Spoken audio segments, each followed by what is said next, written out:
Hey guys, welcome back to another conspiracy theory video. I remember when I found this out, I was very early into being a Queen fan. I think I was a sophomore, so we're gonna say 2015. So this theory is that Freddie and Princess Diana went to a gay club together. He literally snuck her in to a gay club, and there's been pictures of Diana dressed up as a man. I'm proud to be a twink.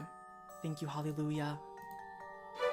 It's an interesting theory. It was mentioned in a specific book that a co-star of Kitty Everett wrote. So let's go ahead and get into this theory. I think it's pretty hilarious. Cleo Rocos, an actress, wrote about a night out with Freddie Mercury, Princess Diana, and Kitty Everett in her memoir, The Power of Positive Drinking. You guys know Kitty Everett probably from these clips with Freddie. Cleo Rocos, she is a UK-based comedy actress, producer, presenter, and businesswoman who starred alongside Kitty Everett on the Kitty Everett television show. She wrote this book. It's called Power of Positive Drinking, and this story was actually featured in it. So the evening that this happened, Freddie Mercury, Diana, and Everett spent the afternoon drinking champagne and watching Golden Girls. You need to watch Golden Girls. Everybody loves Golden Girls. They were watching Golden Girls at Kitty Everett's home, and then they added their own naughtier storyline to the episodes. Their plan was that Diana wanted to join the group at the Royal...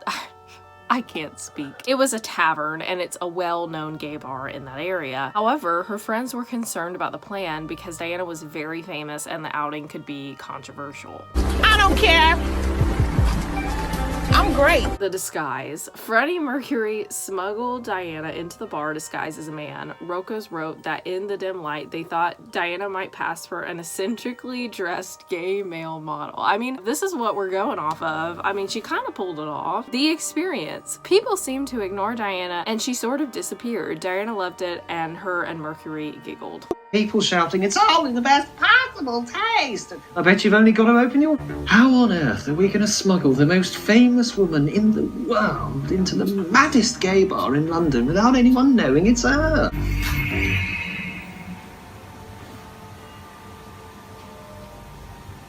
Well, what do you think?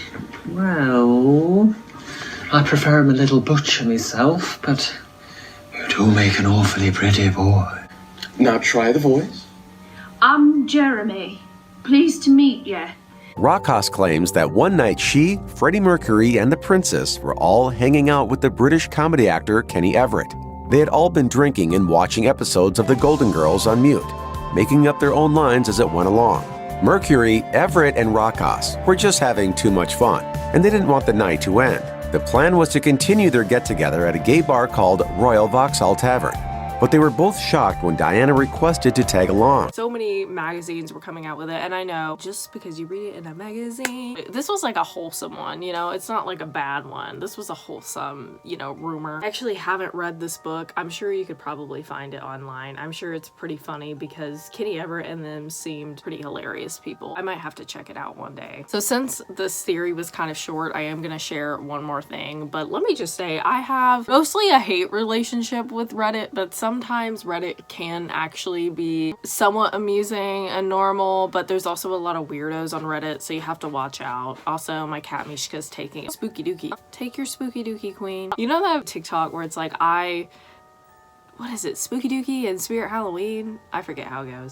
This is me walking into the Spirit Halloween bathroom to take a spooky dookie. So this is one that I found on Reddit, which most of the time, don't ever take these seriously because they're usually so ridiculous. I mean, I literally saw one that said that John Deacon was in a wheelbarrow accident and that he has prosthetic limbs because of this. Okay, so this one says, way back in the day, there was a rumor going around that Freddie, Bowie, and Mick Jagger had a big at a chateau in the Swiss Alps. Bowie and Jagger already had crazy rumors about them all the time. I thought Freddie joined in. I didn't believe it, but it became a bit of folklore and conspiracy theory back in the 80s. I mean, okay, I will say for 70s and 80s like rock stars, it's actually frightening how sometimes you'll be like, well, that's a silly conspiracy theory, but then you think about the kind of partying that was going on at this time, just the true chaos of that time period. I mean, I wasn't even alive yet, but I have seen countless, you know, documentaries or just clips on YouTube of certain things that went on 70s, 80s, and what a time it was. I mean, the 60s too. So honestly, that sounds ridiculous, but I mean, a piece of me is like,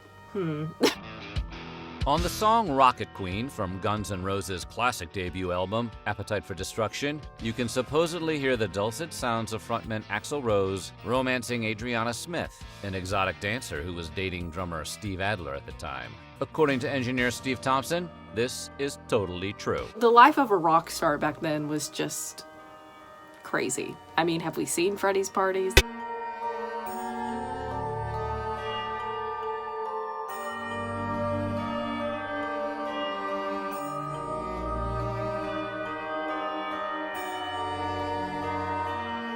Anyway, you guys, I hope you enjoyed this. It's a little bit of a shorter conspiracy theory today, but I do have some longer ones coming up. I just want to say I am definitely doing a video on Lisa Marie's recent book. I will talk a lot about that at some point. I will be unbiased. I don't hate Lisa. I have a lot to say in that video about Lisa, and not bad things. I'm just going to be explaining how I feel now in 2024 about Lisa as well. So look forward to that, and I love you guys, and I'll see you in the next video. Bye, guys.